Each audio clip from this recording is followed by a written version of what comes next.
एक बहुत अद्भुत बात मैं आपके बीच में रख रहा हूं।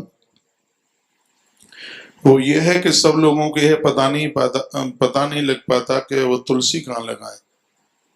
मत्स्य पुराण के अंतर्गत लिखा हुआ है कि जो घर का मध्य भाग है, यदि वहां पर तुलसी लगाई जाए, गृह के मध्य भाग को ब्रह्म स्थान कहते हैं।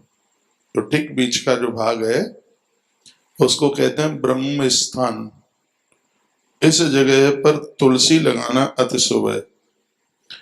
तुलसी अकेली लगेगी, ठीक बीच में कोई प्लॉट है आपका, ठीक बीचा बीच में, वहां यदि तुलसी आपने लगा दी है तो आप समझ लीजिए नारायण आपके घर में ही रह रहे हैं। क्योंकि ब्रह्म भाग पर तुलसी बहुत ही ज्यादा शुभ है, अति शुभ है।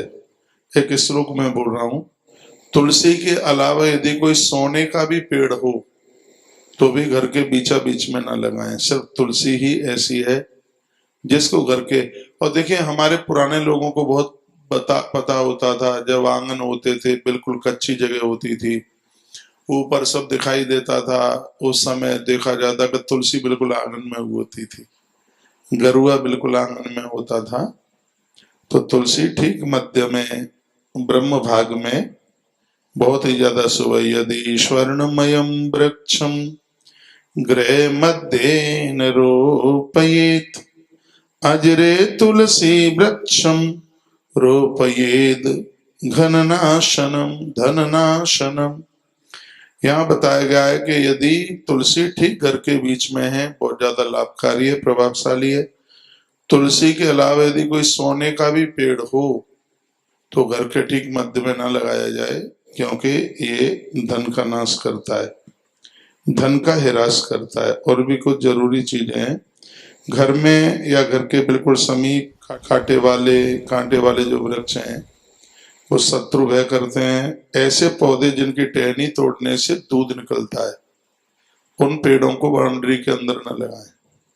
जिनको आप तोड़ेंगे घर के अंदर, उनका परहेज कर लें। कोई भी हो जिसको आप तोड़ते हैं उसमें से दुग्ध निकलता है, अकहुआ है, आक है, इसको आप तोड़ेंगे तो उसमें से दूध निकलता है। बरगद है, उसको आप तोड़ेंगे तो उसमें से दूध निकलता है। और बड़ा ठीक सा लिखा है, ये पौधे लगाने से धन का हिरास तो होता ही है, तंगी होती है धन की, लेकिन सबसे बड़ी बात यह होती है कि वृक्षों का भी ऐसा फर्क असर पड़ता है। वो तो ग्रंथों में लिखा है, ऐसे पेड़ों को लगाने से संतान का क्षय होता है। ये कोई बड़ी बात नहीं है, घर में कोई गर्भवती नारी है, गर्भ में ही संतान खत्म हो जाए, कोई बहुत बड़ी बात नहीं है। आने वाले समय में वंश वृद्धि ही रुक जाए। इन पौधों की तो लकड़ी भी घर के काम में प्रयोग में नहीं लेनी चाहिए। बरगद नहीं जलाया जाता, जो दूध, इनको तो फर्नीचर में भी न लगाया जाए, इनको फर्नीचर में भी नहीं लगाया जाए। उसको